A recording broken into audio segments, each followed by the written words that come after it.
Arkadaşlar, İstanbul Havalimanı'na geldiğiniz zaman 1'den 7'ye kadar kapılar var. O kapılardan girdiğiniz zaman bu alana geliyorsunuz direkt. Otobüs zaten o kapıların önünde duruyor. Şu arama yerlerinden geçip, X-ray'lardan geçip bu gördüğünüz alana geliyorsunuz. Burada kontuarlar var. En son R harfi var mesela. A'dan R'ye kadar. Mesela şu P. Şurada gördüğünüz P. Yine şurada uçuşunuzun saatini görebilirsiniz. Bu ekranlardan birkaç yerde var. Check-in bilgileri diyor. Check-in information. Buradan bakıp uçağınızın hangi kontuardan kalktığını, biletinizi, check-in'inizi nerede yapacağınızı görebilirsiniz. Şu yine kafanıza takılan soruları burada sorabiliyorsunuz. Deneyebiliriz. İGA'ya hoş geldiniz. Türkçe, İngilizce. Mesela Türkçe'ye basalım. Arama kısmına sorduğunuz soruları yazacaksınız. Size Türkçe olarak cevap verecek.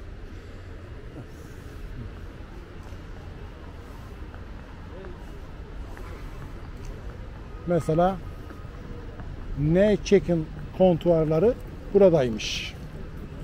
Bu bölüm N harfi yazan check-in yeri.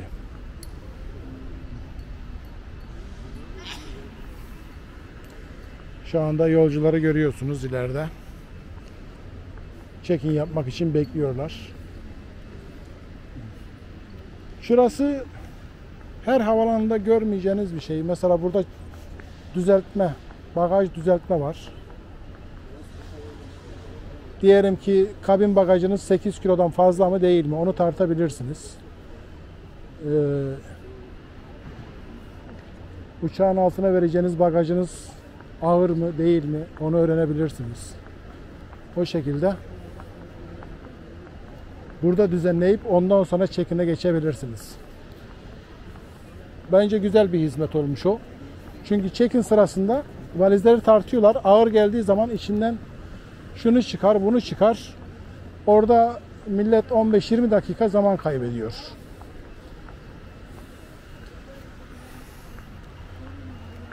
Şu yukarıda harfleri görüyorsunuz. M harfi, L harfi, K harfi A'ya kadar gidiyor. Bakın şurası yine 6 numaralı giriş kapısı. Bu yan yana 1'den 7'ye kadar kapılar var. Sizin otobüsünüz nerede durduysa o kapıdan en yakın yerden girersiniz.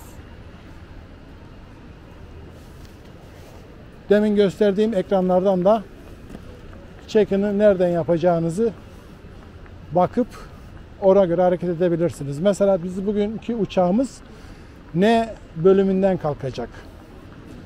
Kalkacak diyorum. Check-in yapılacak. Şurada dövizinizi bozdurabilirsiniz. Yine burada check-in için information bilgiler var. Bakın. Mesela bizim uçağımız 7.25'te. Sabah 7.25.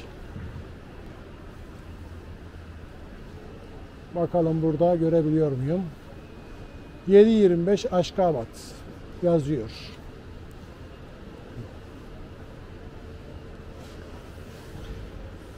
Diskinde yazıyor. Bu da iç hatlar. Gaziantep, Ankara, İzmir, Rize, Artvin, Diyarbakır, Samsun. Onlara bakabilirsiniz. Evet. Şuralara dönelim. Ve 5 numaralı giriş kapısına geldik. Bu kapılar dediğim gibi yan yana. Ben mesela bu 5 numaralı kapıdan girmiştim. Hangi kapıdan girdiğinizin bir önemi yok. Sonuçta hepsi aynı yere çıkıyor.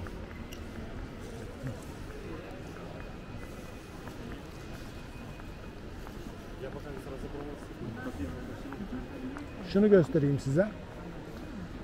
Şimdi burada şu kırmızı düğmeye bastığınız zaman, bakın bu kırmızı düğmeye bastığınız zaman direkt karşınıza bir insan çıkıyor. Ona sormak istediğinizi sorabilirsiniz. Oradan cevap alamazsanız burada danışma var. Danışmaya sorabilirsiniz. Aynı şekilde ilerliyoruz.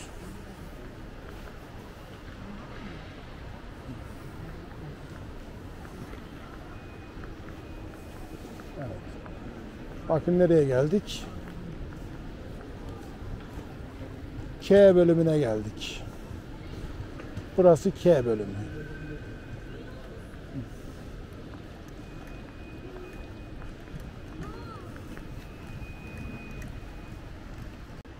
Havaalanında birkaç tane böyle çocuk oyun alanı var. Çocuklarınız varsa burada oynayabilir. Benim çok hoşuma gitti. Çocuğum olmasa da çocuğu olanlar için büyük kolaylık. Çünkü bazen gelip 3-4 saat havaalanında beklediğiniz oluyor.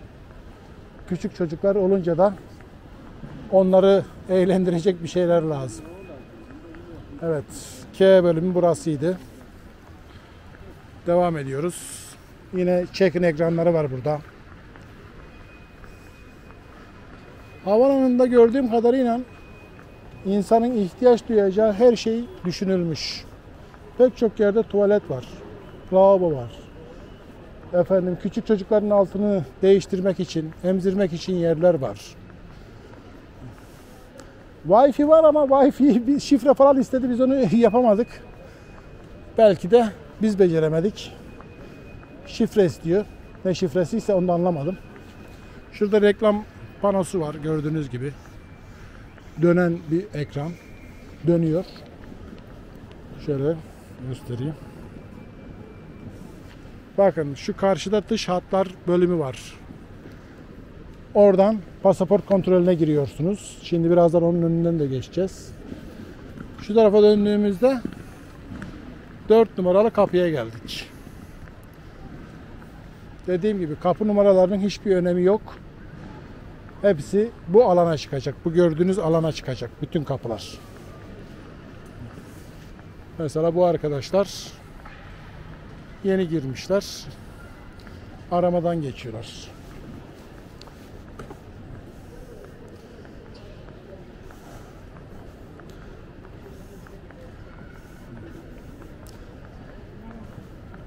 Burası döviz bozma yeri. Görüyorsunuz. Döviz bozdurmanız gerekirse burada bozdurabilirsiniz.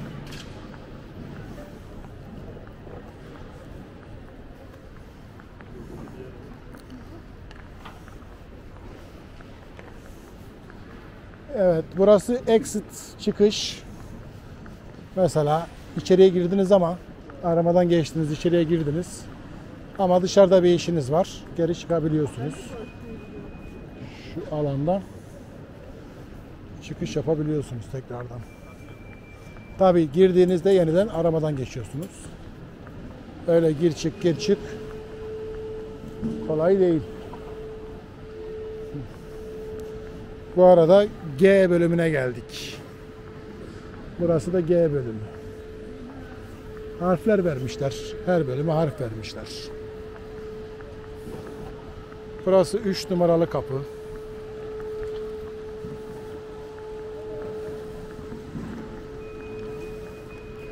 Şu ekranlardan mesela burada G, H, S check-in diyor. Şurada F, A, E check-in bölümleri varmış. Oklarla da gösteriyor zaten.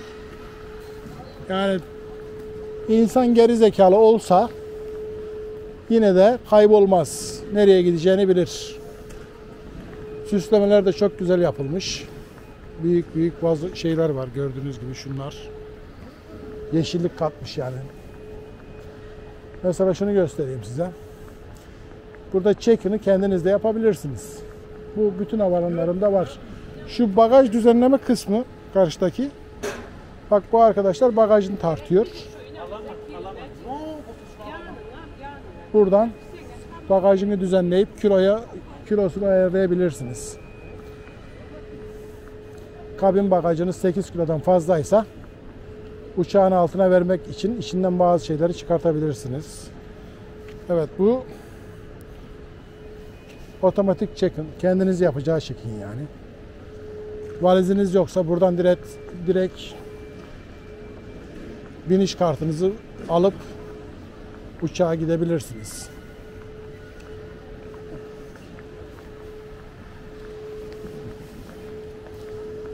Biraz hızlanalım. Bakın şurada sarı levhayı görüyor musunuz? Sarı buluşma noktası yazıyor. Orada buluşma noktası. Diyelim ki arkadaşını kaybettin, ailenden birini kaybettin. Buraya gelip bu sarı levhanın altındaki direğin dibinde bekleyip arkadaşını bulabilirsin. Bakın şurada yazıyor zaten. Burası buluşma noktası yazıyor üstünde. Demek ki insanlar birbirini kaybediyormuş. Öyle şeyler olabiliyormuş. Burası 2 numaralı kapı. Dönüyoruz. Yine bir danışma var burada. Buraya gelirsin, danışırsın. Ben nereye gideceğim? Benim uçağım nereden kalkacak? Aklına gelen her soruyu buraya sorabiliyorsun. D bölümüne geldik. Dediğim gibi bizim uçağımızın check-in'i N bölümünden yapılacakmış. Ama daha saat var. Onun için geziyorum. Belki merak edenler olur diye de bir video çekeyim dedim.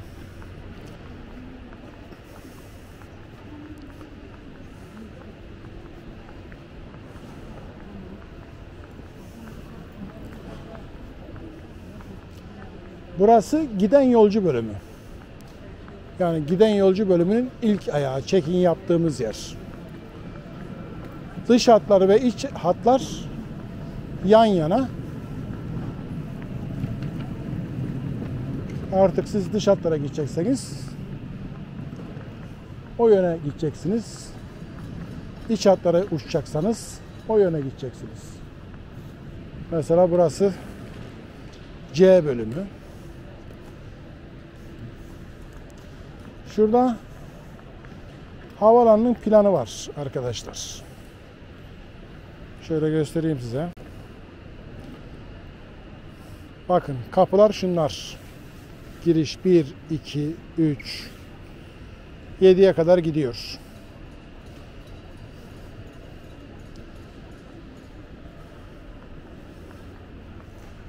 Ve biz 1 numaralı kapının oraya geldik. Şu karşıda gördüğünüz yer 1 numaralı kapı. Çok geniş, çok büyük. Sanki havaalanında çok az insan varmış gibi hissettiriyor. Sıkışıklık yok. Artık bize mi öyle denk geldi? Yoksa hep böyle sakin mi bilmiyorum. Bu arada saat gece 03. Onu da düşünmek lazım. Yani yoğun bir saat değil. Burası da B bölümüymüş.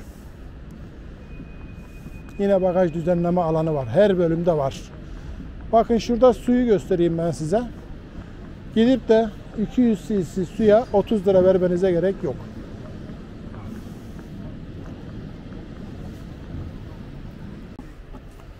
Burada Pegasus'un yeri varmış.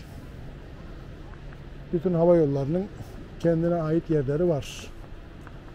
Ve A bölümüne geldik. Burası da A. Burası başlangıç noktası aslında. A, B, C, D diye gidiyor ya. Biz tersten geldik, o ayrı mesele. Şöyle gidelim.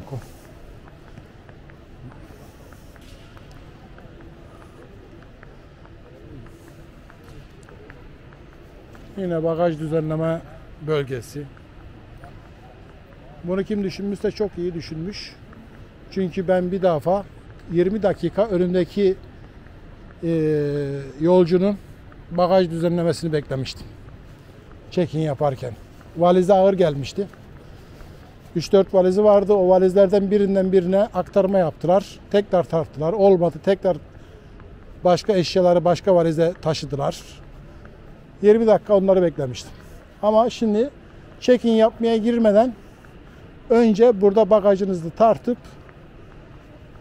ayarlamayı kendiniz yapabilirsiniz.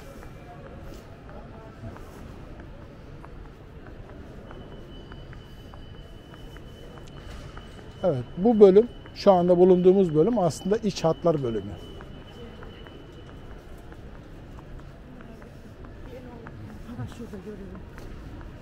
Şurası hediyelik eşya dükkanı gibi bir yer. Eczaneymiş abicim. Evet. Ben biraz bakar körü olduğum için eczaneyi hediyelik eşya bölümü zannettim. Olur o kadar kusur. Öyle söyleyelim. Karşıda iç hatlar giden yolcu bölümü yazıyor zaten. Bu arkadaşlar burada uyumuşlar. Allah bilir kaç saattir yoldan gelmişlerdir. Aktarma yapıyorlardır. Bilemem artık. Yorgun olanlar yatıp uyuyor. Bu arada gösterebilirsem göstereyim. Bu bölümün en sonunda ve en başında, yani şu an baktığımız yerin en sonunda sigara içme bölümü var. Bir de arkada en sonda sigara içme bölümü var. Sigara içen arkadaşlar o bölümlere gidip sigara içebilir. O sigara içilen bölgenin yakınında da böyle hafif yatak gibi olan koltuklar var. Yani dik oturmuyorsunuz da biraz daha böyle yatay şekilde oturuyorsunuz. Orada uyuyanlar şanslı. Onlar da hep dolu oluyor. Yani boş bulmak da zor. Bak mesela şu garibanlar bulamamışlar.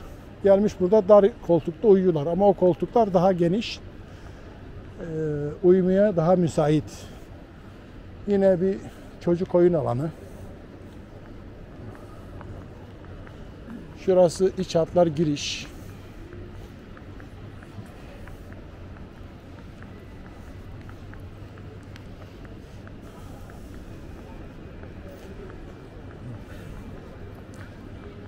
Şimdi burası iç hatlar. Şu gördüğünüz karşı yerden geçip uçağınıza gidiyorsunuz. Check-in yaptırdıktan sonra. Benim şimdi beraber geldiğim bir arkadaşım var. Check-in yaptırmadan direkt o tarafa geçmeye çalışmış. Oradaki görevli de geri göndermiş. Biniş kartı yok çünkü elinde. O tarafta yaparım demiş arkadaş ama o tarafta yapamaz. Bu arada oyuncakçıya geldik. Peluş oyuncaklar var. Seç, beğen, al. Hediyelik eşya. Fiyatları söylememe gerek yok. Normalin 10 kat olduğu kesin. Zaten üzerinde de fiyatlarını yazmamışlar. Şu anda göremedim. Alın size nazar boncuğu. Meksikalı bir arkadaşım var benim. Mary. Bu nazar boncuğunu benden istedi. Nazar boncuğu 10 lira 20 lira. Kargosu 5.000 lira arkadaşlar. Türkiye'den Meksika'ya sadece bir nazar boncuğunun gitmesi 5.000 lira. Ben de dedim ki sen orada bul al dedim ya da Türkiye'ye gel al dedim. Yapacak başka bir şey yok dedim. Gönül isterdi ki gönderelim ama 5.000 lira kargo ücreti vermek de mümkün değil. Şimdi kontuarlar yine görüyorsunuz. Burada Fenerbahçe'nin satış yeri de var. Fenerbahçeli arkadaşlara selam olsun. Güzel ülkemizin kaliteli takımlarından birisidir Fenerbahçe. Burada orijinal ürünleri satılıyor, onu da biliyorum. Yine şu tarafta hediyelik eşya satış bölümü var. Eğer ki euro veya dolar kazanıyorsanız burası size çok ucuz gelecektir. Türk lirası kazanıyorsanız çok pahalı gelecektir. Bakın yine burada döviz bürosu var. Bozdurabilirsiniz. Döviziniz varsa burada halledebilirsiniz o işleri. Şimdi iç hatlar bölümü burada bitiyor. Yani F yerinde bitiyor. A'dan F'ye kadar iç hatlar bölümü. Şimdi şuradaki yazıda gördüğünüz gibi dış hatlar tarafına geçiyoruz. Bundan sonrası artık dış hatlarla ilgili bir durum. Şu çok güzel düşünülmüş bir şey. Diyor ki şurada aile geçişi. Yani aileye öncelik diyor. Diyelim ki 3 çocuğunuz var. Onlar buradan geçiyorlar. Biraz öncelikli oluyor yani onlar. Diyor ki bakın 0-5 yaş arası çocuklu aileler için güvenlikli geçiş noktasıymış burası. Bunu da güzel düşünmüşler. Tebrik ederim. Çocuğunuz yoksa standart vatandaşsınız. Çocuğunuz varsa biraz daha böyle VIP vatandaşsınız arkadaşlar. Evet. Nereye geldik? Şimdi göstereceğim. Dış hatlar pasaport kontrolüne geçtiğimiz yere geldik. Şurada otomatik pasaport okuma yerleri var. Pasaportunuza damga vurulmasını istemiyorsanız buradan geçebilirsiniz. Gayet güzel düşünülmüş.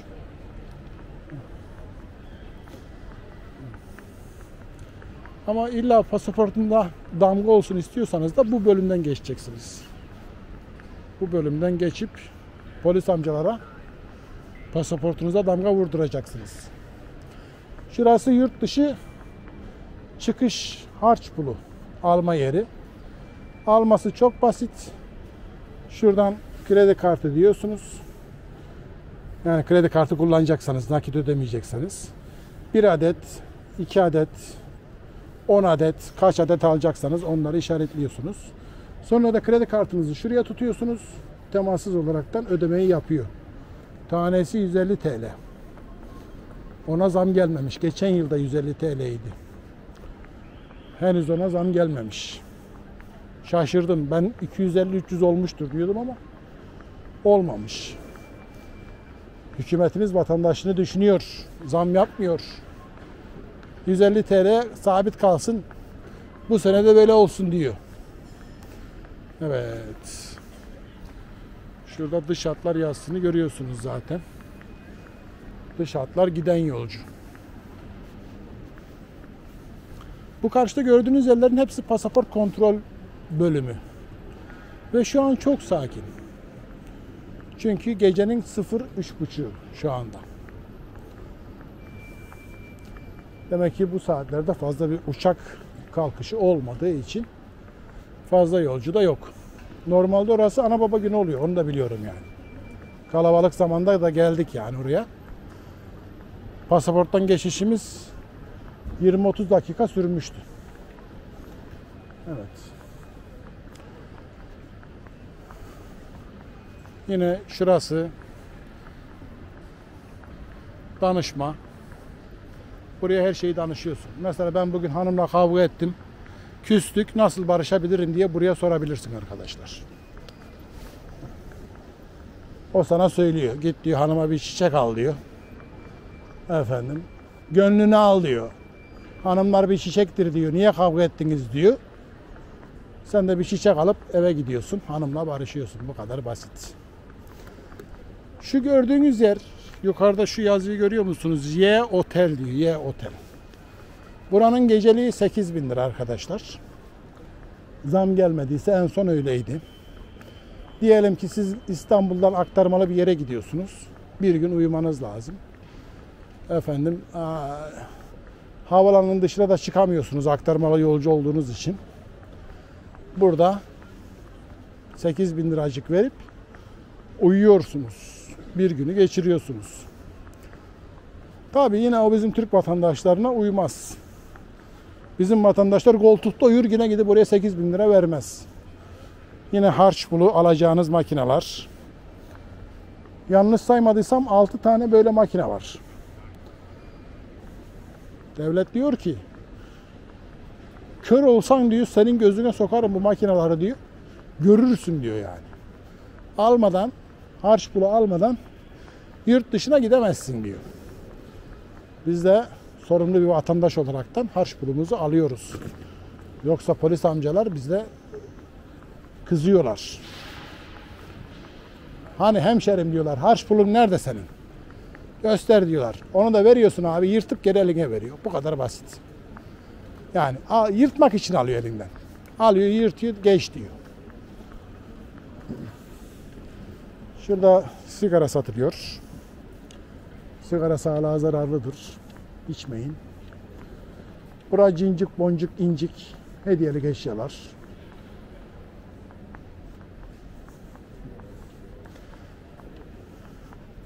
Yine bir eczane var.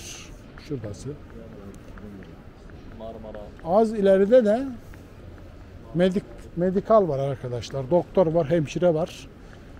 Bildiğim kadarıyla burada evcil hayvan bakım yeri de var. Veteriner de var yani. Onu ben bulamadım. Ama var olduğunu biliyorum. Eğer evcil hayvanınızla geliyorsanız önce o veterinere gidiyorsunuz. Hayvanınızı bir muayene ediyor, kontrol ediyor. Uçağa binmesinde bir mahsur yoktur gibi bir şey veriyor. Veyahut da hastaysa tedavisini yapıyor. Ve bildiğim kadarıyla da ücretsiz. Emin değilim. Ama ücretsiz olduğunu duymuştum. Yine çocuklar için şurası bir oyun alanı. Oyun alanının oraya bir amcam yatmış. Allah bilir kaç saattir uykusuzdur. Orası da biraz yumuşak halı gibi ya. İyi etmiş. Yatsın uyusun amcam. Evet. Şu anda İstanbul Havalimanı'nın giden yolcu bölümünün tamamını gezmiş olduk. Yani bir tur attık. A harfinden P harfine kadar kontuarlar var. Daha doğrusu R harfine kadar. Biz şu an P'ye geldik. En son R. Onu da biliyorum. Görebiliyor musunuz bilmiyorum ama karşıda Terrace diye bir yer yazıyor. İşte orası sigara içme alanı. Biraz daha yaklaşırsam görürsünüz. Şurası Y Otel'in girişi. Geceliği 8.000 liracık olan. Yine şurada bir danışma yeri var. Kırmızı butona basıp, şurada bir kırmızı buton var. O butona bastığın zaman karşına İngilizce konuşacaksan İngiliz birisi, Türkçe konuşacaksan Türk birisi çıkıyor. Ondan sohbet ediyorsun. Diyorsun ki ne güzel havalanı yapmışsınız. Tebrik ederim diyorsun. Evet. Geldik şeye. Medikale. Şurada göstereyim size. Airport Medical Center. Yani Allah göstermesin başınız ağrıdı. Bir sorun oluştu. Bakın Sağlık Bakanlığı Türkiye Hududu ve Sahilleri Sağlık Genel Müdürlüğü İstanbul Havalimanı Sağlık Denetleme Merkezi'ymiş. Burası. Yazıları size okudum hızlıca. Burası kayıp ve buluntu eşya yeri. Mesela valizini kaybettin, buraya geleceksin. Nerede benim valizim diyeceksin. Ha bir şey mi buldun? Bir şey bulduğun zaman da buraya getir ha. Öyle alıp gitme yani. Getir buraya, teslim et. Onun sahibi gelir alır. Evet, şu Terrace yazan yer sigara içme alanı. İçeride ayakları görünen insanlar sigara içiyorlar. Dediğim gibi sigara sağlığa zararlıdır. İçmeyin. Ve sonuna geldik. Bu sigara içme alanından bir de bunun en sonunda var. Ve demin bahsettiğim hani uyumaya yakın daha rahat koltuklar da bunlar. Gördüğünüz bu arkadaşlar da uyuyorlar. Bunları kolay kolay boş bulamazsınız. Ama şansımıza şurada bir tane boş yer varmış. Ben buraya biraz yatıp uyuyayım, dinleneyim. Sonra devam ederim. Arkadaşlar bir de şunu göstereyim ben size. Havaalanında bolca böyle şarj yerleri var. Şuraya oturuyorsun. Şu prizleri de telefonunu takıyorsun. Şarj olacak neyin varsa şarj ediyorsun. Şurada 4 artı 4 yani 8 kişi şarj edebilir. Çünkü 8 tane priz var. Yine şöyle direğin dibine koydukları yerde de var aynısı. Bunlardan havaalanında oldukça çok. Şu an sakin olduğu için boş gibi geliyor. Yani boş da normalde oralar çok dolu olur. Herkes telefonunu şarj etmek için birinin kalkmasını, orayı boşaltmasını bekler. Ama yer bulamadıysan hiç üzülme. Orada şarj yeri bulamadıysan bakın devletimiz her şeyi düşünmüş. Vatandaşım kendini dışlanmış gibi hissetmesin demiş. Buraya da şarj yeri koymuş.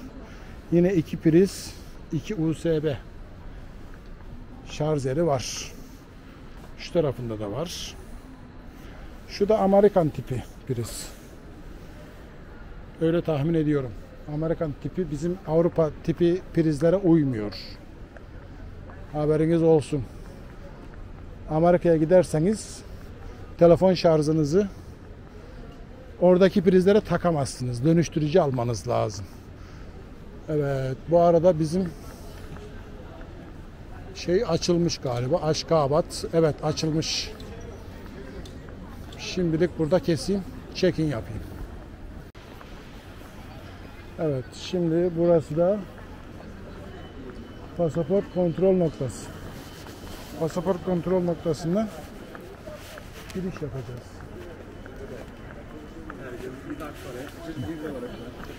Evet.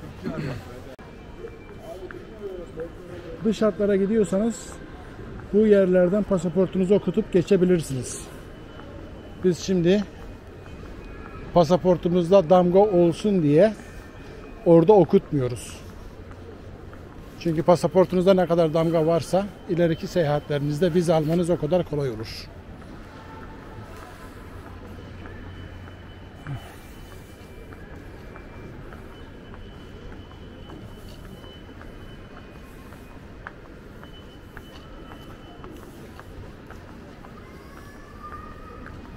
Evet arkadaşlar. Bizim yolculuğumuz önce Türkmenistan Aşkabat Havalimanı. Oradan Bangkok, Tayland Bangkok'a gideceğiz. Dolayısıyla biniş kartlarımızın ikisini de aldık. Şunlar bizim biniş kartlarımız. Evet, şu an pasaport kontrolüne girdik. Ben burada kamerayı kapatmak zorundayım. Kimse bir şey demez. Buralardan geçip polisin önüne gideceğiz.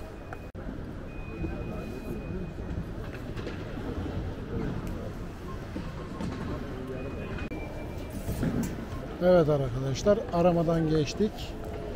Bu tarafa geçiyoruz. Bundan sonra uçağımıza binip gideceğiz. Son aramadan geçtik çünkü. Burada bolca alışveriş merkezi var. Yine şu karşıda gördüğünüz A, B, C, D, E, F, G kapıları var. Sizin kapı hangisi ise oraya doğru gidersiniz. A, B, C sol tarafta, D, E, F sağ tarafta. Bu önde giden arkadaş benim arkadaşım. Gördüğünüz gibi beni beklemiyor, gidiyor kendisi. Ben de onu takip etmiş olayım. Size şöyle bir çevreyi göstereyim.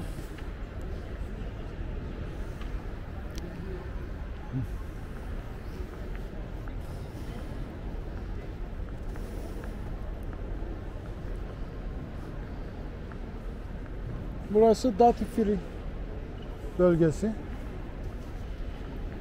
Yine şuradaki şeyde, tabloda kapı numaranızı, uçuş numaranızı, uçuş saatinizi görebiliyorsunuz.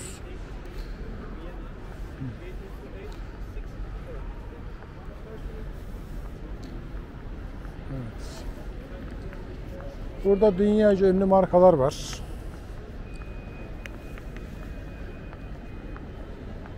Alışveriş yapmak isterseniz yapabilirsiniz.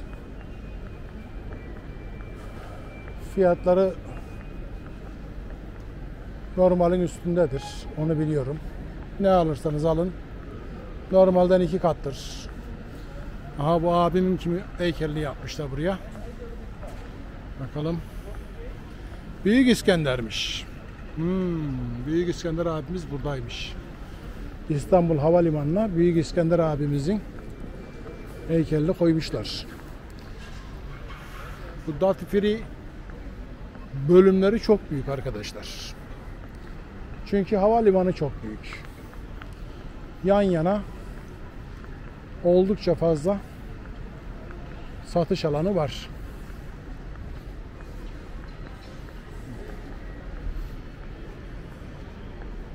Yine şurada insanlar dinleniyor. Uçağın saatini bekliyor. Mücevher dahi alabiliyorsunuz buradan. Ya da mücevher fiyatına bir kol çantası alabiliyorsunuz.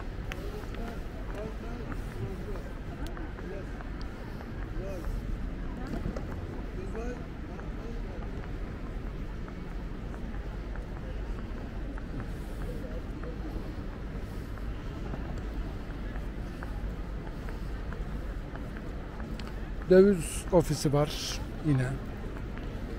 Çok sayıda döviz ofisi var. Paranızı bozdurup harcayabilirsiniz. Yeter ki para olsun. Her türlü dövizi bozarlar.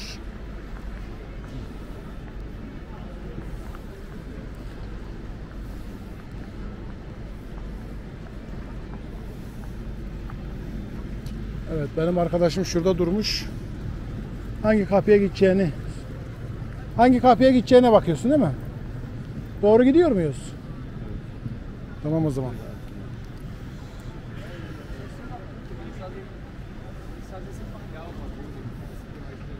Şarj yeri de bulalım buradan.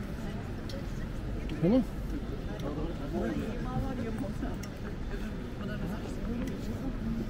O bir arkadaydı galiba. Sigara içme yeri sanki arkada hatırlıyorum.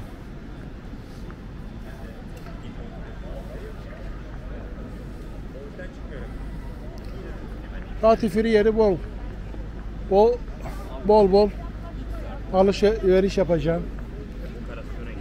Aklına gelen gelmeyen her türlü ürün burada var. Bizim kapı hangisiydi? A, B, C, D, E, F, G.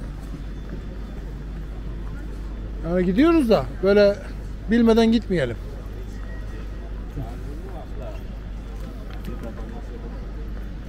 Baklava. Burada baklava yazıyor. Mary, sen baklavayı seversin. Bir gün Meksika'ya ben getireceğim baklavayı sana. Meksika'ya geldiğim zaman ben getireceğim. Türkiye'den götürmüyorlar. Efendim. F13. F13 mü? O zaman F13 ise biz yanlış yere gidiyoruz arkadaşlar. Burası ABC. Evet. Ama size de buraları göstermiş olalım. Arkadaşım bileti yeni kontrol etti. Şöyle hızlıca gideyim. Geriye dönmem lazım çünkü. Buraların hepsi alışveriş merkezleri. LC var. Lego var. Old Pazar var. Old Pazar da burası. Ne satıyor? Lokum satıyor. Şekerleme satıyor. Yüzük satıyor. Altın satıyor. Kolye satıyor. Her şeyi satıyorlar işte. Evet, biz yanlış gelmişiz arkadaşlar. ABC kısmına geldik. Oysa bizim kapı F'deymiş. F13'müş. Şurada yine otelin olduğu yere çıkıyorsunuz. Şu yürüyen merdivenler sizi otele çıkartıyor. Yukarıda uyuma yerleri var. Biz oraya çıkamıyoruz. Oraya VIP müşterileri çıkıyor. Biz fakiriz arkadaşlar. Fakirlere hayat daha zor. Biz böyle bakıyoruz. Bakın hiçbir şey alabiliyoruz mu? Simit dahi alamayız. Bak şurada simit satılıyor. Çay saati diyor. Ben çayı çok severim. Ama bir bardak çay dahi alamıyoruz. Neden? Çünkü Türk vatandaşıyız. Türk vatandaşları her zaman fakirdir. 100 yıldır da böyledir yani. Mesela size biraz baklava çekeyim. Canınız baklava çekmiş olabilir. Böyle görüntüsüne bakın. İsteğiniz gitsin. Acıktıysanız bunlardan yiyin. Çok güzel. İçli köfte bile varmış. Sarma var. Fiyatlarını söylüyorum. 260 lira dürüm. Ne dürümü bu? Türk İş Lira 260 lira diyor da ne dürüm olduğunu anlamadım. Arasında muhtemelen 2 parça peynir vardır. Pizza 230 lira efendim. Pizzanın her çeşidi 230 lira. Şu küçücük su 50 TL efendim. Bu su 50 lira. Dolara vurduğun zaman 1,5 dolar. Ama bize 50 TL. Türkiye'nin geldiği son nokta. Evet. Yanlış yöne gittiğim için şimdi doğru yöne gitmeye çalışıyorum. Benim arkadaşım dikkat etmemiş. Ben de video çekerken onun arkasından gittiğim için durumu fark edemedim. Zaten o tarafa da gidip size gösterecektim. İyi oldu. Önce bu tarafa gelmiş. Buraları görmüş olduk. Bir de o tarafa gidelim. Bu sefer biraz daha hızlı gidelim. Çünkü buraları gördünüz. Size görmediğiniz yerleri göstermek istiyorum. Gerçi bana sorarsanız pek de bir fark yok ya. Sonuçta duty free bölgesi işte. Lokum istiyorsan lokum alırsın, parfüm istiyorsan parfüm alırsın, sigara istiyorsan sigara alırsın, viski istiyorsan viski alırsın. Yeter ki paran olsun. Paran olduktan sonra her şey kolay arkadaşlar. Siz paradan haber verin. Evet. F kapısı bu taraftaymış. Biz niye A'ya B'ye gittik anlamadım.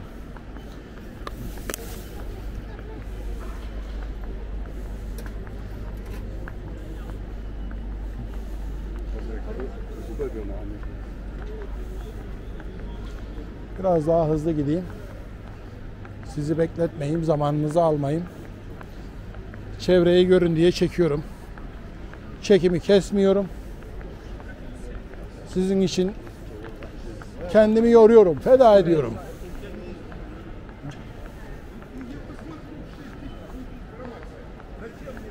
Bugün İstanbul Havalimanı çok sakin. Bu benim hoşuma gidiyor. Tabii sabahın 6'sı olmasının da etkisi var bunda. Saat şu anda 06. Tarihlerden 19 Ocak 2024. Burası Long bölgesi. Yardımcı yolcu diyor. Yani yolcuya yardım etme bölümü de buradaymış. Özel yolcular yazıyor. Siz görmüyorsunuz ama ben görüyorum.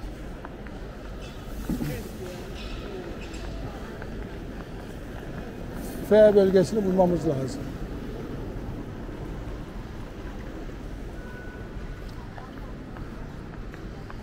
Gördüğünüz gibi karşıda EF yazıyor. Sen ne diye A, B, C'ye gidersin anlamadım arkadaşım ya.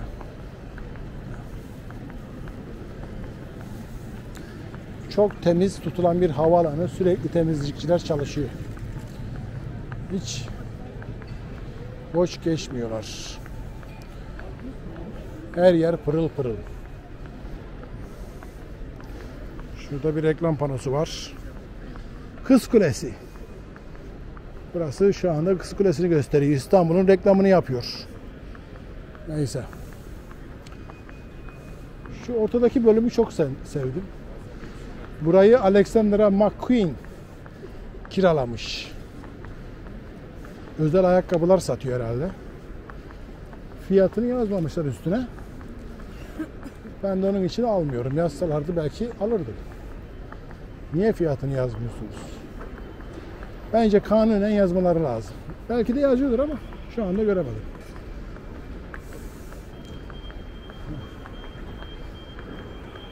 Evet. Şurası pasaport kontrolünden geçip geldiğimiz bölge. Oradan gelip bu yöne gitmemiz gerekiyorken biz ters yöne gitmişiz. Olur, insanız. Hata yapabiliriz. Biraz da zamanımız olduğu için rahat davrandık aslında.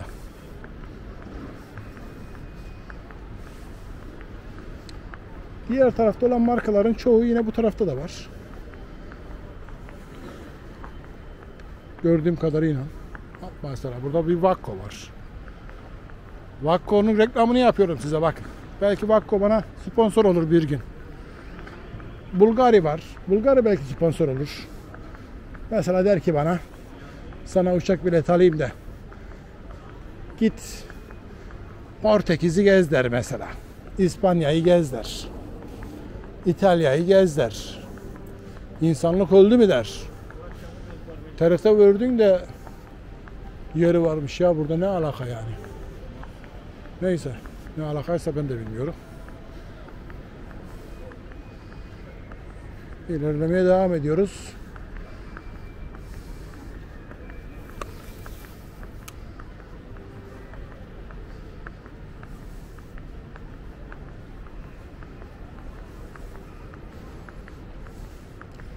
Paşa döner de varmış. Karşıda gördüm. Siz de gördünüz mü bilmiyorum ama paşa döner de varmış.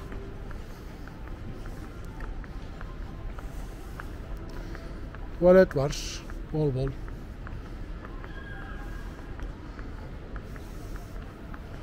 Tabii ki tuvalet olması lazım. Her zaman tuvalet her yerde vardır.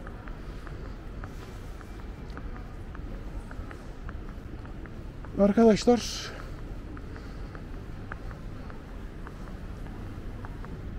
şu anda İstanbul Havalimanı'nın giden yolcu kısmının dış hatlar bölümündeyiz. Buradan önce Aşkabat'a, daha sonra Tayland, Bangkok'a uçacağız.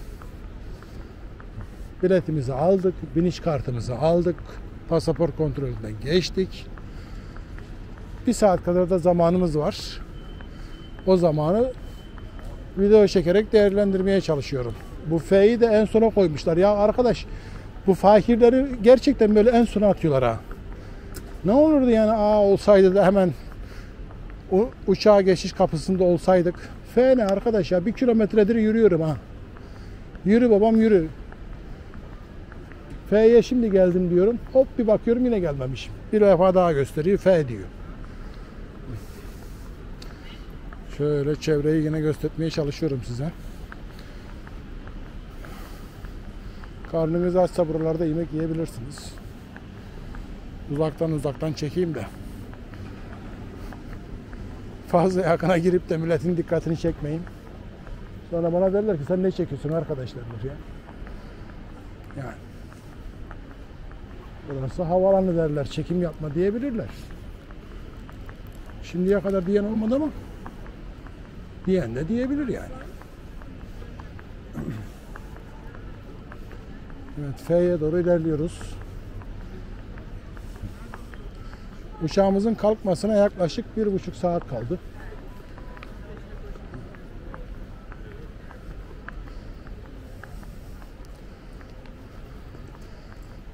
Burası Duty Free bölgesi yine. Gerçi buradaki herkes, her yer öyle de. Bu arkadaşımız da çikolata falan satıyormuş. Hediyelik eşya satıyormuş. Başka ne satacaklar ki zaten? Oyuncak, çikolata, içki. Bunlar. Ama bak ileride Penti var. Penti iç çamaşırı satıyor. O farklı. Eğer iç çamaşırı ihtiyacınız varsa buraya gelmişken alabilirsiniz arkadaşlar. Sıvaç da varmış ya burada.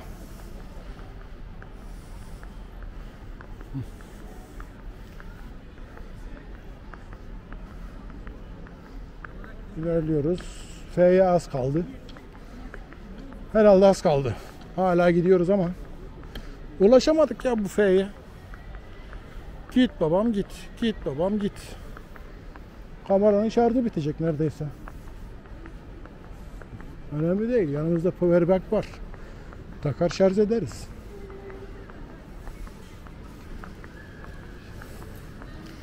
Karşıda elektronik eşya satılıyormuş. Kulaklık, bilgisayar, hoparlör, ıvır zıvır. Laptop var gördüğüm kadarıyla.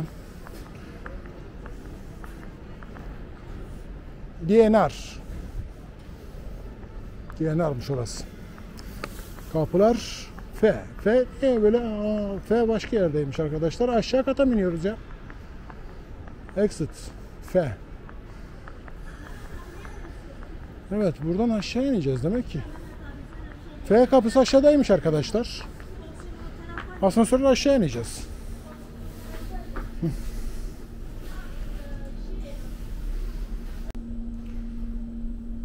F. Gidiş kapıları. F. Departure gate. Kapı açılıyor.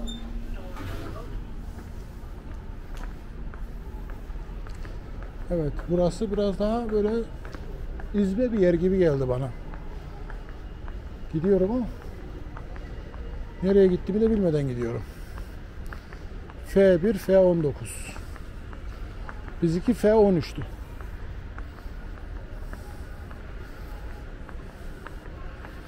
Yine burada danışma yerleri var.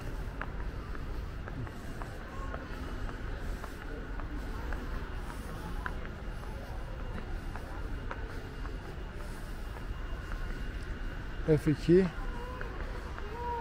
F19.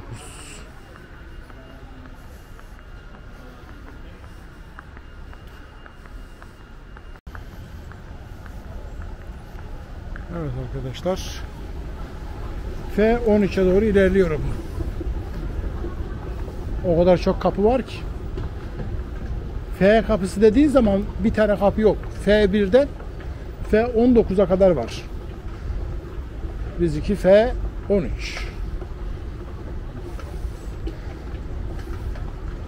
Yürümekten yorulanlar için böyle yürüyen bantlar yapmışlar. Daha hızlı gittiğinizi hissediyorsunuz üstüne binince.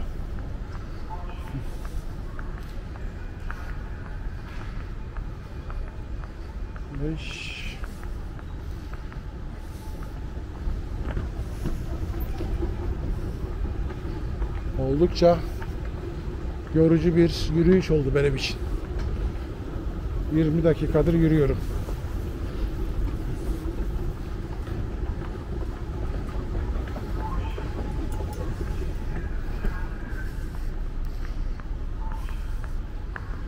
F5, F4, F19. Neredeyse havaalanı limanını bir ucundan öbür ucuna kadar geldim. Oradan aşağıya indim. Aşağıya indiğim yerden tekrardan diğer ucuna doğru gidiyorum. Henüz F4'teyiz. F3 ve 4. Biraz daha hızlı hareket etmem lazım. Yoksa ben oraya varana kadar uçağı kaçıracağım yani.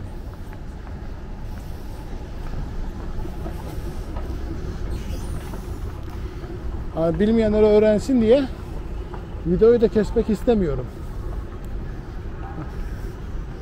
Biraz daha hızlı hareket edersem her yeri de göstermiş olurum size.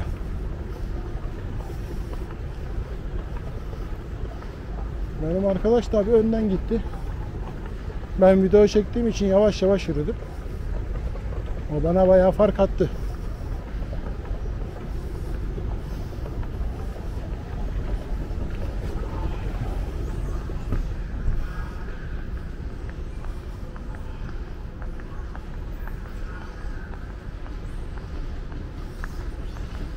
Evet, buradan da karşıya geçiyoruz.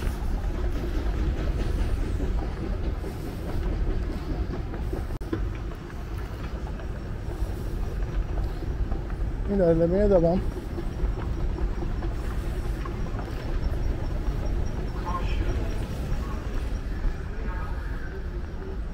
F8, F12, F19. Bir de şurada F13 diyor.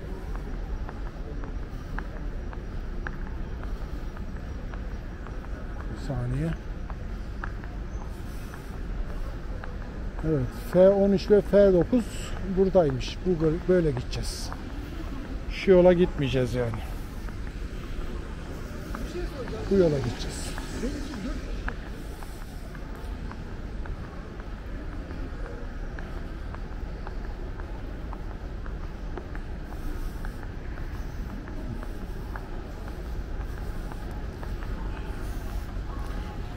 Bakirliğin gözü kör olsun sayın seyirciler. Bu ne abi? Kapımızı bile en uzağa koymuşlar ya. Uçağa bineceğimiz kapıyı bile en uzağa koymuşlar. Adalet bu. Zenginlerinkin hemen A olsun, B olsun, C olsun. Bizimki F olsun. F'nin de 13 olsun. Yürü babam yürü. Dur bakayım daha bir de aşağıya yukarıya tekrar inip çıkmazsak iyi yani. F12, F19. F13'ü ben şu tarafta gördüm. Orada bir F13 yazıyor. Yine şurada döviz bürosu varmış. Simit sarayı varmış. Yürüye yürüye zaten epey kalori kaybettim. Simit mi yesem ki? 100 gram simite bir servet öderiz burada. F13 o tarafta diyor. Sağda diyor yani.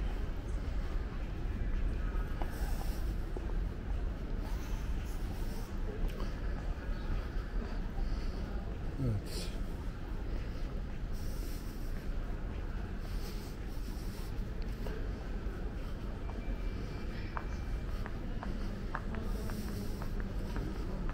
F13'e doğru ilerliyoruz. F13B varmış. Bir de F13A varmış. Anam. Bir de A'sı B'si var bu işin. Oh yoruldum ya. Vallahi yoruldum. Geldim ama. La bizikinde AB falan yazmıyor ya. F13 yazıyor sadece. Neyse buralarda bir yerde bekleriz ya. Çıkış kapımız, uçağa biniş kapımız burasıymış arkadaşlar.